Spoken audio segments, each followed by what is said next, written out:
Soul Path Podcast, episode 9. Hot topic, one that I thoroughly enjoy, and will attempt to give you new perspectives, a new lens on one of the most crippling experiences that any of us humans go through, and that is fear. And how do we experience fear? How do we relate to it? And how can we engage with it in a new way? How can we relate to it in a completely new way so that we can live more of the life that is truly inspiring to us, rather than sitting stuck in a box, in a prison of mental debate, of weighing of pros and cons, of wondering and thinking, and rather leaning into living. So before we dive into this topic, I wanted to speak about the importance of language and the importance of how language constructs our very experience of life. So certain languages, most languages, that is most modern day languages, only have one word for fear. In English it's fear. In Serbian it's strach. In Spanish it's miedo. And when we only have one word to explain or to speak of a range of experiences, it can dilute our capacity to filter what we're actually experiencing. Whereas in certain ancient languages, there was two words for fear. The first word is more closely related to that word which we use. This first word spoke about the fears of the mind, the illusions of the mind. And so that's the things that we generate internally. For example, walking down the road late at night and we see a stranger approaching from the other side, we begin to create illusions in our mind about the dangers that may pass. We hear bad news about a loved one and instantly we begin to create illusions in our mind about whether or not they're going to survive, whether or not they'll be okay, etc., etc.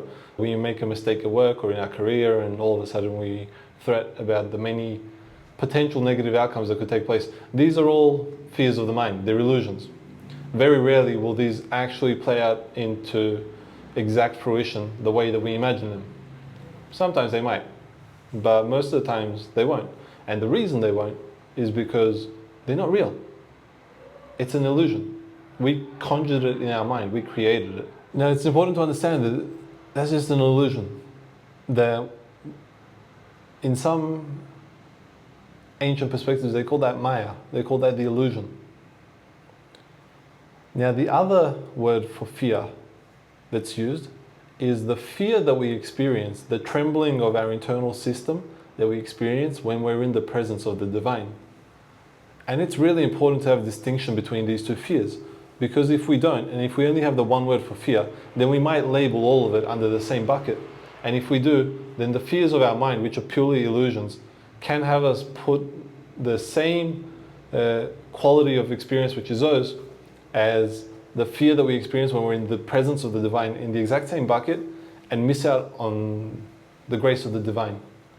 Miss out on the blessings that the universe is bestowing upon us.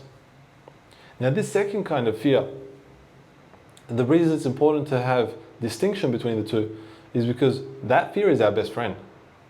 That fear, we want to learn how to invite into our lives, because that's the fear that expands our capacity for life.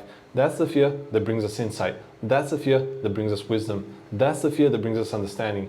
That's the fear that lets us know who we are, that lets us know how to be, that lets us know at our depth, at our core, at our soul, exactly the way that we are most inspired to live. You can see I'm passionate about it because far too often I speak to people and they say I'm afraid, and they don't have the distinction for these two fears, and it can take a little bit to work out.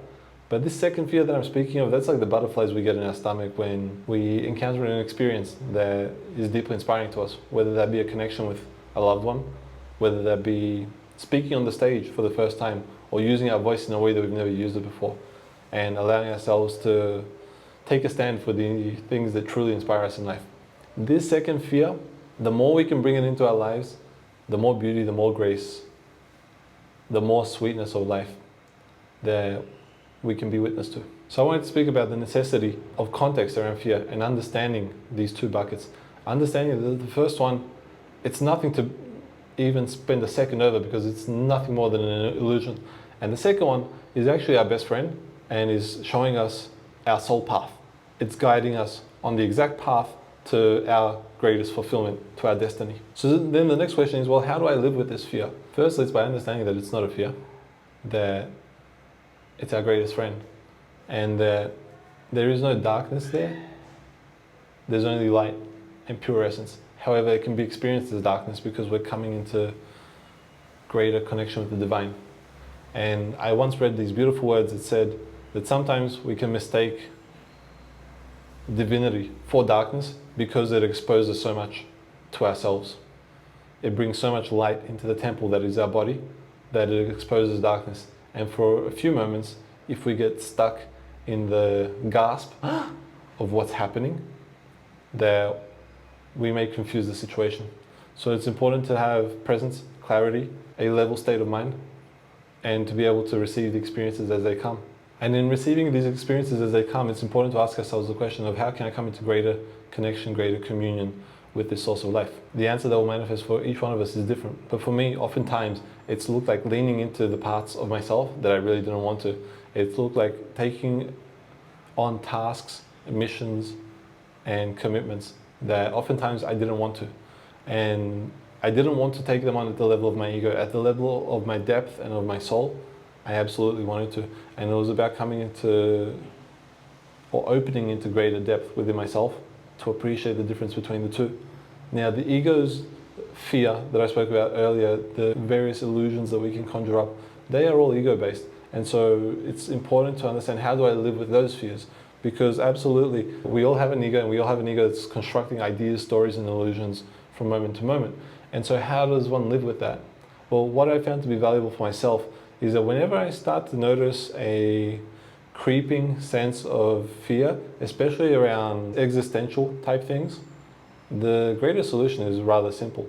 It's going for a walk in nature. It's spending a few days with the elements, and it's allowing myself to just wash away all that noise. That noise has to get massaged out of the system. We're a sponge, and we will absorb ideas, energies, frequencies, opinions, culture, especially if we find ourselves living in the modern world where we're bombarded with so much noise and so much influence from every angle. And the human body is just not designed to receive so much impulse through something like a phone, where you can go through thousands of notifications within an hour. Our ancestors didn't live that way. They didn't have that degree of impulse. The human body in its natural expression wants a little more tranquility in life. So it's important to know that no matter how increasingly complicated the problem becomes, the solution remains embarrassingly simple. The embarrassingly simple solution is time in nature. What that looks like for you is up to you. At the very least, it's a long walk until the noise subsides. It's very simple. And then if you have interest and curiosity, I would encourage something like ceremony, something like rites of passage, something like initiation, because what I found through these processes is that it actually fortifies our system so that we can have a greater tolerance, let's say, so that we can have a greater capacity to move through the modern world and be less affected by some of these energies, frequencies, ideas, cultures that have impressions and influence on our system. And finally, on engaging with this second kind of fear, of which I spoke about, of the divine, it's important to have a really clear spear tip or arrowhead that guides us through these experiences, because it's easy to get lost. It's easy to get confused.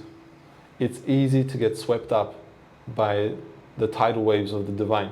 So as to encourage the most integrated, embodied human experience that's available to us, I share these words that it's of utmost importance that we know exactly what it is that we want. Oftentimes when I speak with people and I work with people, they presented with the question of, what do you want? It's oftentimes the very first question that I ask. A majority of the time, people begin to tell me exactly what they don't want. And it's very challenging for them to say with clarity and concisely what it is that they want. So if you haven't spent the time in your life to give yourself a day or a weekend apart to really consider each area of life and really get to know what it is that you want, then perhaps now's the time. Because that's going to be your guiding arrowhead that allows you to stay connected, grounded, embodied, and integrated through the many trials and tribulations that life will bring. For me, that's something that I did before I made my journey over to Mexico. I made a big life change and sold off everything that I had, went separate ways from the life that I knew in Australia and started a completely new life. I landed in Mexico with nothing more than a suitcase and a guitar in my hand, and that was my entire life. But the one thing that I did before I made the move was I spent the time, and I spent hours and hours and hours until I was deeply inspired with the vision of my life and what it was that I was taking this adventure for and what it was that I wanted to cultivate.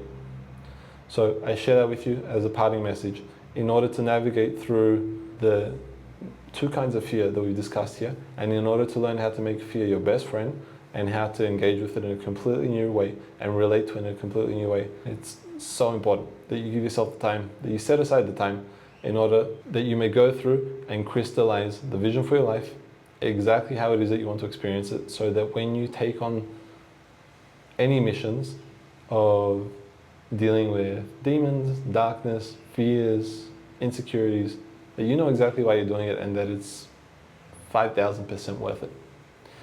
That's it for me on this one. See you around the fire. Take care.